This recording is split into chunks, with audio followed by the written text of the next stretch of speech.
Of chicken breast here. And we add seasoning, salt, pepper, and Knorr seasoning. Nilagay ko yan. Marinated at least 6 hours. Yan na siya, guys. Tapos, we have all-purpose cornstarch, salt. Tapos, ito yung ating seasoning without salt and guys. Yung bango niya. Meron na siyang parang ilang seasoning ito. 13 seasoning yata. Ayan.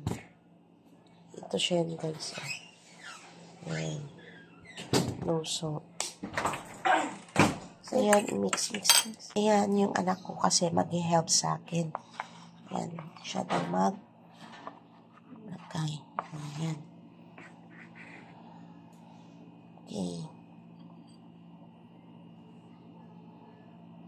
Ayan, pa-help mo din yung anak nyo, guys. Lagyan mo lahat, be. Kasi siya din ang ulam yan.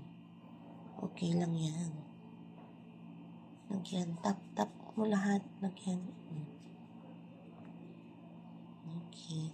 Nag-wash po siya, ha. Yan, guys. Sobrang init na yan.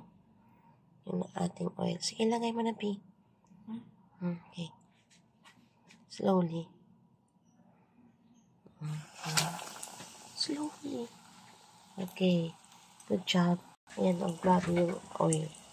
Init, guys. Ayan na yung chicken. Okay, you flip ka, be. Slowly. Okay. Wait. Hindi. No, ako na lang, learn ano yun na. So, flip mo siya. Okay. Kita na siya. Ayan, guys. Ayan na siya, guys. Ano flip na. Ayan na, guys. Ayan, golden siya. Ayan, we're done. Thank you for watching. Please don't forget to like and subscribe to my channel, Mom She. Bye.